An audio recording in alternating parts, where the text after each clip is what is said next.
오늘은 성령의 9가지 열매 마지막 시간으로 절제에 대해 증거합니다.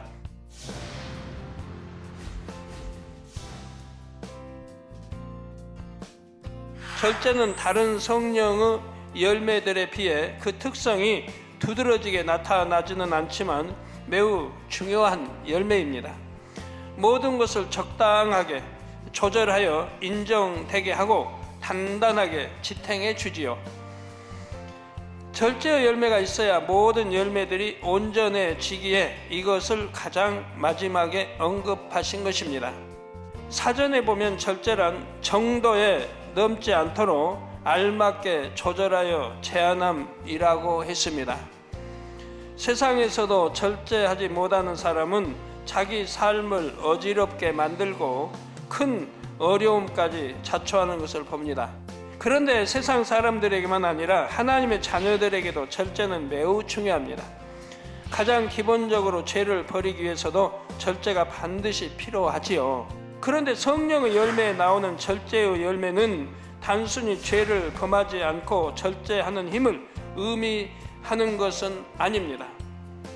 성령의 열매에 나오는 절제는 다른 성령의 열매들이 온전해지도록 조절하는 역할을 하지요. 그러면 지금부터 절제의 열매가 구체적으로 어떻게 나타나는지 살펴보도록 하지요. 절제의 열매가 맺히면 첫째, 항상 질서를 쫓아 행합니다.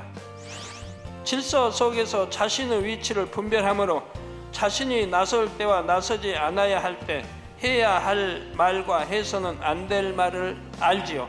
그래서 격에 맞지 않는 일이나 분수에 지나는 일을 하지 않는 것입니다. 절제의 열매가 맺히면 둘째로 진리를 행하고 좋은 일을 할 때도 대상과 시기, 장소 등을 고려할 줄을 압니다. 예를 들어 부르짖어 기도하는 것은 좋은 일이지만 아무 데서나 부르짖어 기도한다면 오히려 하나님의 영광을 가릴 수가 있지요. 전도나 신방을 할 때도 절제하여 대상에 따라 전할 말을 분별해야 합니다. 상대의 믿음의 분량에 맞게 진리를 전해야 하지요.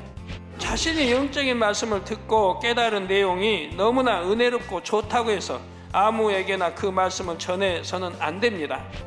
상대의 믿음의 분량에 맞지 않는 말을 전하면 오히려 상대는 충만함이 떨어질 수도 있고 판단 정죄하여 실족할 수도 있는 것입니다. 어떤 경우는 바쁜 사람을 붙잡고 장황하게 자신이 말씀을 듣고 깨달은 내용이나 은혜 받은 체험을 간증하는 사람도 있습니다. 그 내용이 아무리 좋은 내용이라 해도 상황에 맞게 절제하지 못하면 은혜를 입히기가 어렵습니다. 내 편에서 아무리 좋은 일을 한다 해도 상대의 입장이나 여러 가지 상황을 살펴서 절제할 줄도 알아야 하는 것입니다. 절제의 열매가 맺히면 셋째로 조급하지 않고 침착하며 이르 전후를 분별하여 대응합니다. 절제하지 못하는 사람은 성급하고 경솔합니다. 서두르다 보면 분별력이 흐려져서 중요한 일들을 빠뜨리기도 하지요. 섣불리 판단, 정죄하여 다른 사람과 불편한 관계를 만들기도 하고요. 특히 말을 들을 때나 대답할 때 성급한 사람은 실수가 많습니다. 조급하게 내용을 끊지 말고 끝까지 들어서 상대의 말을 잘 파악해야 성급한 오해나 판단, 정죄가 없습니다. 더 나아가 그 말을 하는 상대의 의도까지 분별하여 대응할 수가 있죠. 끝까지 좀 잘 들어야 돼요. 상대가 지금 무슨 말을 왜 하는지, 저 말을 왜 하는지 끝까지 잘 들어야 상대의 마음, 의중을 파악해서 거기에 대응에 대답을 할 수가 있는데 그러지 않으면 많은 실수를 낳게 된단 말이에요. 이렇게 바른 대응을 할 수 있는 분별력이 바로 절제의 열매 속에서 나온다는 사실입니다.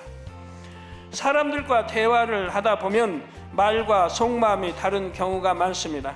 어떤 사람들은 자신의 허물을 가리기 위해 상대의 허물을 부각시키기도 합니다. 자기 욕심을 채우기 위해 어떤 것을 구하면서 마치 다른 사람이 원해서 요청하는 것처럼 말하는 경우도 있지요. 하나님의 뜻을 알고자 질문하는 것 같지만 사실은 자기가 원하는 답을 얻기 위해 유도 신문을 하는 경우도 있고요. 그런데 이런 사람들과 차분히 대화해 보면 결국은 그 속마음이 드러나는 것을 봅니다. 절제의 열매가 맺힌 사람은 상대의 말을 듣고 쉽게 요동하지를 않습니다. 차분하게 상대의 말을 들을 수 있고 성령의 역사 속에 진실을 분별할 수가 있지요. 이렇게 절제하고 분별하여 답변한다면 잘못된 판단으로 인한 실수가 많이 줄어듭니다. 줄어들다 보면 또 계속 줄어들다 보면 결국은 다 없어질 수 있는 거지요. 그러면 이처럼 중요한 절제의 열매를 맺으려면 어떻게 해야 할까요? 먼저 변개함 없는 마음을 이루어야 합니다. 거짓이 없고 간사함이 없는 마음, 진실한 마음을 이루면 되지요. 물론 이런 마음을 하루아침에 이룰 수 있는 것은 아닙니다. 일단은 작은 일 하나에서부터 자신의 마음을 지키는 훈련을 해나가야 합니다. 한 번 마음을 정했다면 자기 유익을 쫓아 변개하지 말고 지켜나가야 합니다. 이런 노력이 쌓이면 결국 정한 마음이 되고 절제의 능력도 생기지요. 다음으로 범사에 자신이 앞서지 말고 성령의 소욕에 귀 기울이는 훈련을 해야 합니다. 당장 내가 보기에 급한 것, 내가 보기에 좋은 것 이런 것보다 먼저 성령의 음성을 들으려고 노력해 나가야 하지요. 그래서 들은 성령의 음성과 주관대로 순종해서 행해야 하는 것이고요.